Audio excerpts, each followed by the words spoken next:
पंच दिवसीय पर्व दीपावली।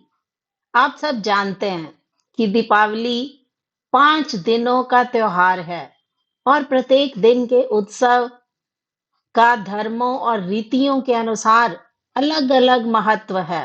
अंधकार पर प्रकाश की विजय, बुराई पर अच्छाई की विजय, अज्ञान पर ज्ञान की आध्यात्मिक विजय का प्रतीक है दीपावली। तो दीपावली 5 दिनों का त्योहार है। दिवाली से 2 दिन पहले धन त्रयोदशी मनाई जाती है। तो 5 दिवसीय दीपावली पर्व का प्रारंभ धन त्रयोदशी से होता है। धनतेरस के दिन भगवान धन्वंतरी का जन्म हुआ। समुद्र मंथन के समय धन्वंतरी सभी रोगों के लिए औषधि कलश लेकर प्रकट हुए थे। तो इस दिन भगवान धन्वंतरी का पूजन श्रद्धा पूर्वक किया जाता है, जिससे हम दीर्घ जीवन और आरोग्य की प्राप्ति होती है। तो दीपावली से 2 दिन पहले धनतेरस का पहला उत्सव होता है।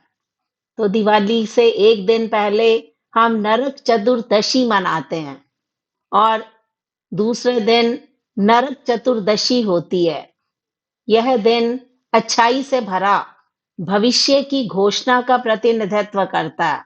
इसी दिन भगवान कृष्ण ने नरकासुर नामक राक्षस का वध करके उसके द्वारा बंदी बनाई गई देव, मानव और गंधर्वों की 16,000 कन्याओं की मुक्ति दिलाई थी और इसी खुशी में लोगों ने घी के दिए जलाए थे और बाद में यह एक परंपरा में बदल गई और ऐतिहासिक रूप से यह वो दिन है जब कृष्ण ने नरकासुर का वध किया था। इसे हम छोटी दीपावली के नाम से भी जानते हैं।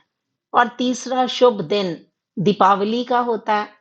धार्मिक मान्यताओं के अनुसार ऐसा माना जाता है कि दीपावली के दिन अयोध्या के राजा राम अपने 14 वर्ष का वनवास पूरा करके अयोध्या लौटे थे और उनके आगमन पर उनके स्वागत में अयोध्या वासियों ने घी के दिए जलाए। कार्तिक मास की काली अमावस्या को दीपों से जगमगाहट हो गई और इसी दिन से दीपावली की धूम चहुं और दिखाई देती है। और इस दिन की एक और मान्यता भी है कि पांडवों ने 12 साल के लिए जो उन्हें निर्वासित कर दिया गया था अज्ञातवास के बाद, वह दिन पांडव कार्तिक अमावस्या की रात को हस्तिनापुर लौटे थे और उनके हस्तिनापुर आगमन पर हस्तिनापुर के लोगों ने घी के दिए जलाए थे। और जब हम बुद्धत्व की प्राप्ति की बात करते हैं, तो गौतम, जिन्हें हम महात्मा बुद्ध के नाम से जानते हैं, उन्हें जब बोधिसत्व प्राप्त हुआ, तो अपने पिता के आग्रह पर पहली बार कार्तिक अमावस्या के दिन वो कपिल वस्तु पधारे थे और रात्रि को बुद्ध के स्वागत में अमावस्या रूपी अज्ञान के अंधकार में नगर वासियों ने कपिल वस्तु को दीपों से सजाया था और इस बोधिसत्व पर्व को दीप दानोत्सव का नाम भी दिया जाता है। अगर मैं जैन धर्म की बात करूं, तो जैन धर्म के लोग इसे मोक्ष दिवस के रूप में मनाते हैं। तो आचार्य महावीर स्वामी जी ने बिहार के पावापुरी में इसी दिन अपना शरीर छोड़ा था और इस दिन को जैन धर्म में मोक्ष दिवस के रूप में मनाया जाता है।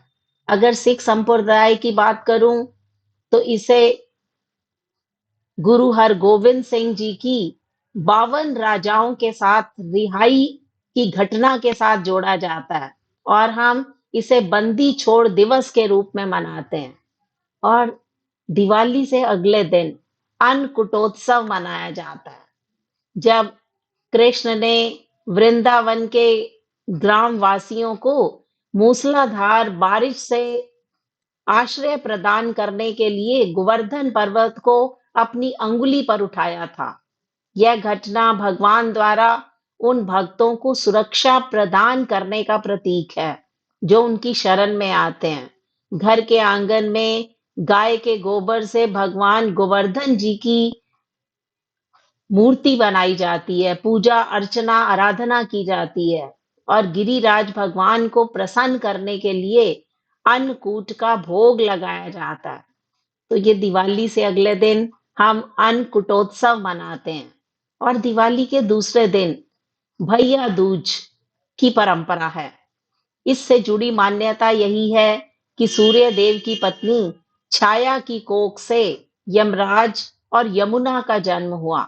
यमुना अपने भाई यमराज से स्नेहवश निवेदन करती है कि वो इस दिन उनके घर आकर भोजन ग्रहण करें और वहीं से ही ये भैया दूज की परंपरा युगों युगांतरों से चली आ रही है। तो आज दीपावली के पर्व पर विश्व के हर कोने में समृद्धि हो, सभी लोग प्यार, खुशी और अपने जीवन को विपुलता का अनुभव करें। सब लोगों के पास धन धान्य समृद्धि का वास हो। तो दिवाली के इस शुभ अवसर पर आप सबको मैं हार्दिक शुभकामना देती हूँ।